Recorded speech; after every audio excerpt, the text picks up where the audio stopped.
The fishing news is brought to you by Okuma. Hey there, Toby Lapinski for the New England edition of the Fisherman Magazine with this week's web video fishing forecast for New England.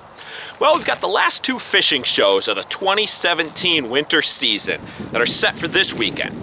First up, we have the Northeast Fishing and Hunting Show in Hartford, Connecticut, running this Friday, March 31st through Sunday, April 2nd.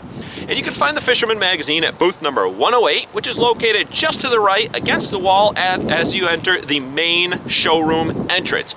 Got a ton of great giveaways still for all those new, renewed subscriptions, so be sure to come on out and see us.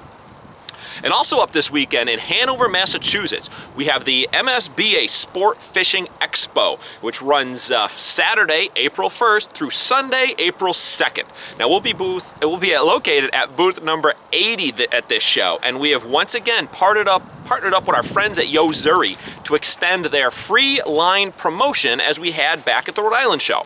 In short, if you missed that announcement, if you purchase any 2 qualifying Yo-Zuri products from a participating vendor attending the show and then stop by our booth with the receipt as well as the product, you'll get a free spool of the all-new Super Braid from Yo-Zuri.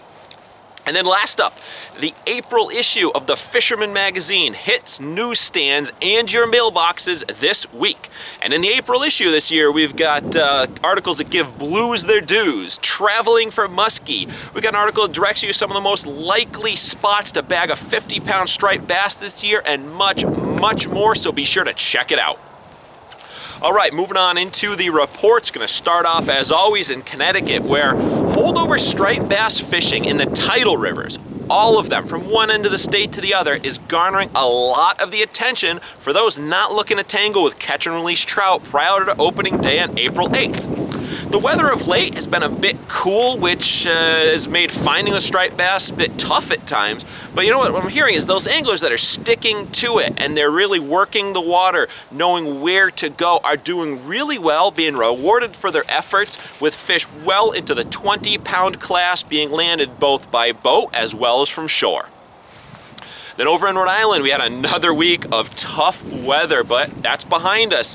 And you know what? The boats did get out a little bit, couple of times over the last week with so-so results. But you know what? It's really tough for any fishery to get a good handle on what's going on when the weather gods only allow you to sail once a week.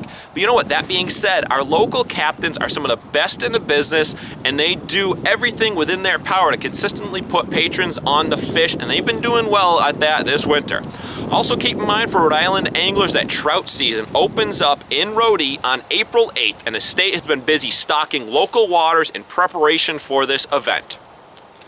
Lastly, up in Massachusetts, aside from trout fishing, which is your absolute best bet right now to bend a rod, I got word of some holdover striper action here and there along the coast. And as we enter the month of April, the first reports of winter flounder should start to filter in, albeit rather slowly this early on.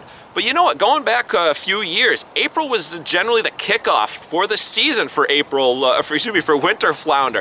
And there's no reason why you couldn't put together a few fish if you're willing to put in the time.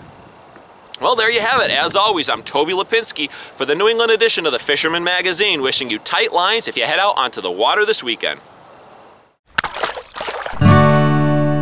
The fishing news is brought to you by Okuma.